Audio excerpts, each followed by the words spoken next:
couple big rulings from the Supreme Court coming out this morning. Just moments ago, the Supreme Court ruled the president must turn over tax records to New York prosecutors. It was the Manhattan ruling. It was a 7-2 decision with Trump Justices Kavanaugh and Gorsuch ruling in the majority there. However, they did block Congress from accessing the president's taxes, at least for now. They punted to the lower courts. Joining us now with brand new reaction is Hogan Gidley, National Press Secretary for the Trump 2020 campaign. So, Hogan, instead of representing the White House, you're representing the campaign. Welcome in your new role this morning. First, your reaction on these rulings from the highest court this morning.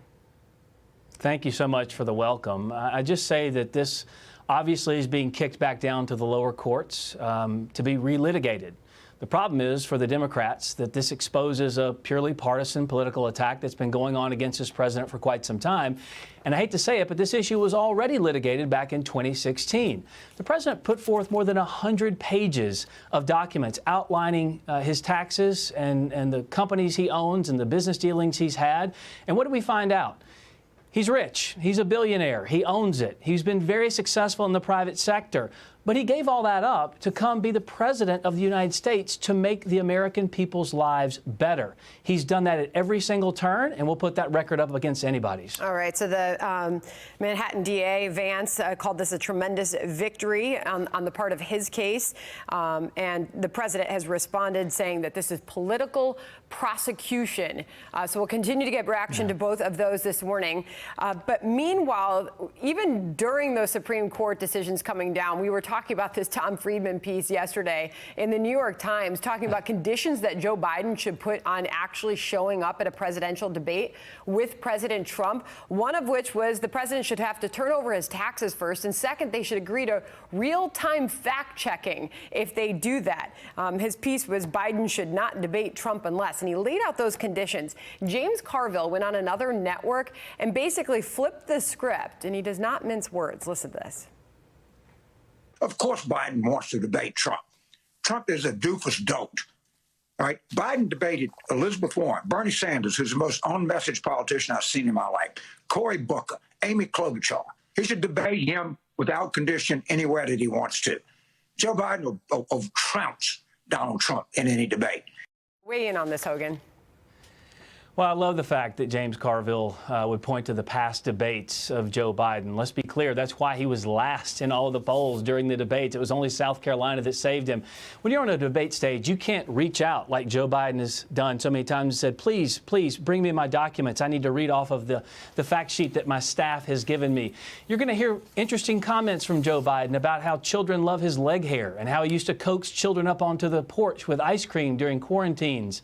And how he doesn't know the dates of 9/11, when it happened, what year. Hogan, those are things about that whether or not the president wants to debate Joe Biden, and whether or not inside the Joe Biden camp they're urging Joe Biden to debate Donald Trump. Who benefits the most from a debate? Well, obviously, the President of the United States, Donald Trump, and that's the point I was trying to make. How many gaffes has Joe Biden had in the last little bit, just during this campaign alone? Forget the 50 years of politics that he's been involved with. He's a gaffe machine. Now, the problem is, as you well know, 93% negative news coverage against this president as he's improving the lives of all Americans, and they gloss over, the media does, writ large, over all of the gaffes of Joe Biden. But nonetheless, the president wants to debate Joe Biden. He wants to give the American people the choice side by side. And when you see what Joe Biden has done to the American worker, voting for NAFTA, crushing 850,000 jobs, this president renegotiates the deal, gets rid of it. USMCA was celebrated yesterday with the president of Mexico.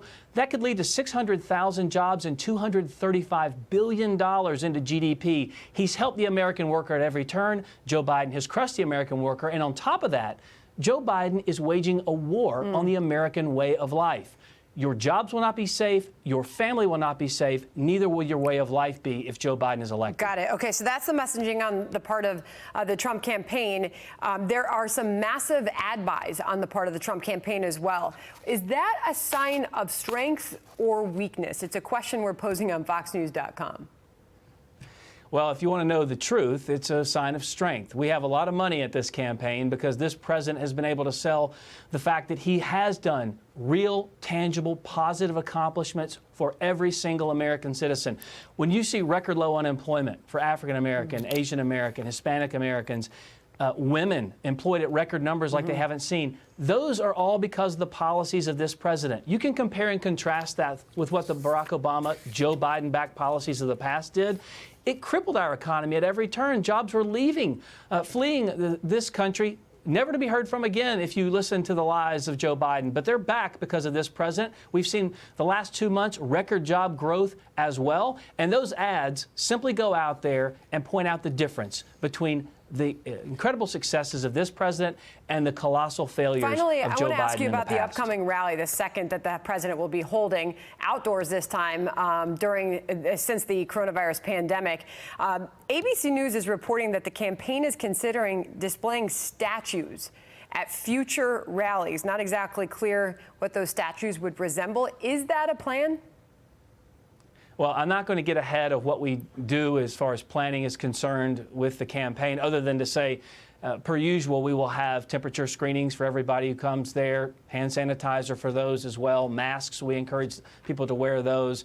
But if you have any question or concern or confusion about how Donald Trump feels about the history of this country and the colossal titans upon whose shoulders we stand, the Frederick Douglasses, the Harriet Tubmans, the George Washingtons, the Thomas Jeffersons, just go back and look at his speech in front of Mount Rushmore, in which he talked about how all men, all women are created equal under the law. And because we are all created in the image of an almighty God, he wants equality and fairness for everybody, regardless of race, religion, or color or creed. Got it. Okay. Hogan Gidley joining us from the Trump campaign. Your first time joining us in that new role. Appreciate your time this morning, Hogan. Come back soon. Thank you. Thanks so much, Sandra.